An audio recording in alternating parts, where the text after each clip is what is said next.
Assalamualaikum warahmatullahi wabarakatuh. Saya dari kelompok 1 akan menjelaskan insiden peretasan yang ada di Garut, yaitu insiden peretasan website Kejari Garut.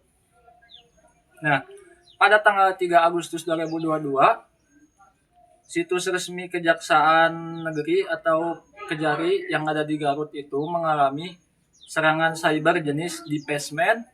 Dan insiden ini melumpuhkan layanan publik digital seperti menyebarkan pesan provokatif atau apapun yang terkait kasus profil tinggi brigadir. Pada tanggal 3 Agustus 2022 itu, tepatnya jam 11 siang, situs diretas dan menampilkan menjadi pesan protes yang bertulisan bubarkan Satgasus. Nah, kami juga tidak tahu apa itu makna dari pesannya. Pada jam 15 atau jam 3, tim IT Kejari mencoba pemulihan namun peretasan mengambil alih kembali. Pada jam 16 atau jam 4, keputusan menonaktifkan total atau di shutdown website untuk mencegah penyebaran agar tidak terjadi hal-hal yang tidak diinginkan.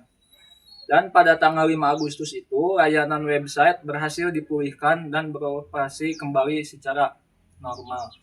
Sepengetahuan kami, identitas pelaku itu yaitu berinisial Opposite 368890 bytes.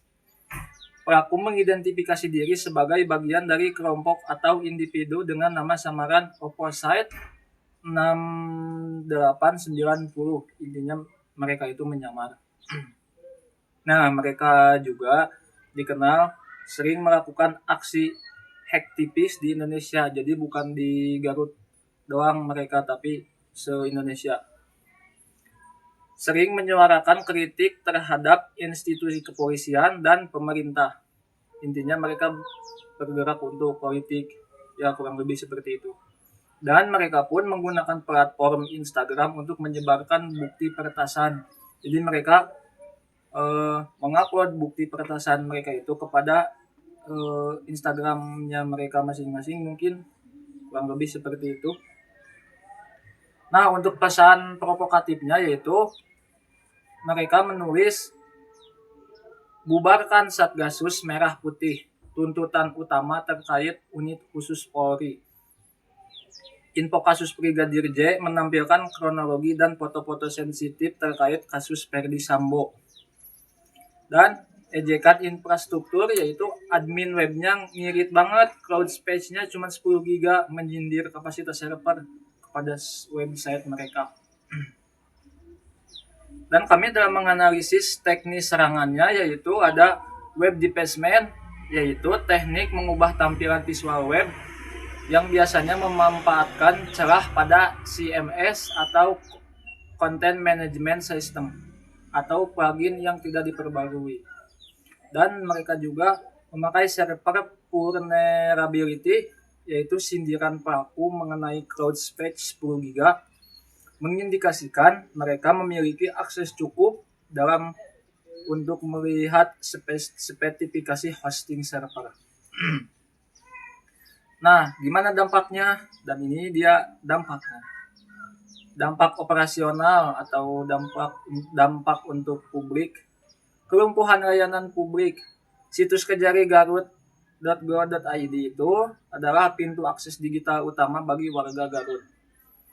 Di sana juga terdapat info tilang, masyarakat tidak bisa mengecek status dan denda tilang, dan juga jadwal sidang. Jadi transparansi jadwal perkara terganggu, dan juga reputasi, menurunkan kepercayaan publik terhadap keamanan data pemerintah.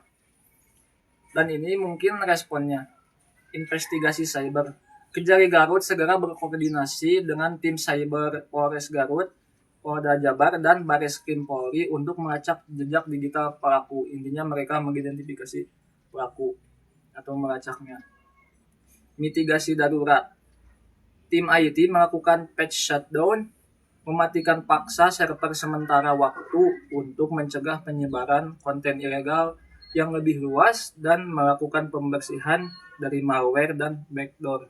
Menurut perspektif hukum atau UU ITE, tindakan pelaku melanggar UU nomor 19 tahun 2016 dengan ancaman pidana berat pasal 30 ayat ke-1, yaitu sengaja mengakses komputer atau sistem elektronik milik orang lain dengan cara apapun yang ilegal atau bisa disebut illegal access. Dan ada juga pasal 32 ayat 1, mengubah atau menambahkan dan mengurangi, melakukan transmisi, merusak, menghilangkan informasi dan elektronik.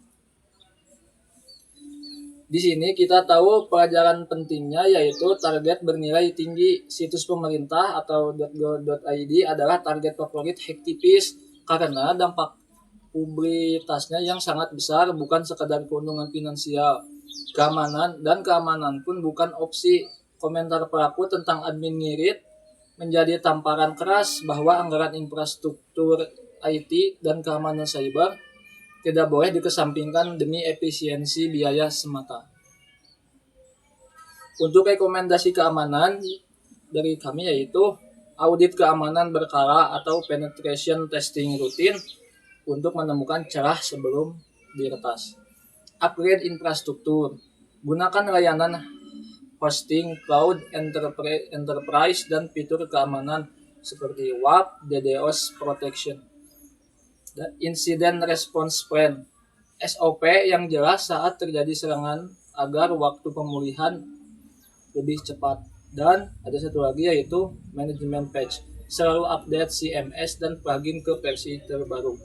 Sekian dari kelompok 1, mohon maaf bila ada kesalahan pengucapan kata atau apapun. Billahi taufiq wal hidayah. Wassalamualaikum warahmatullahi wabarakatuh.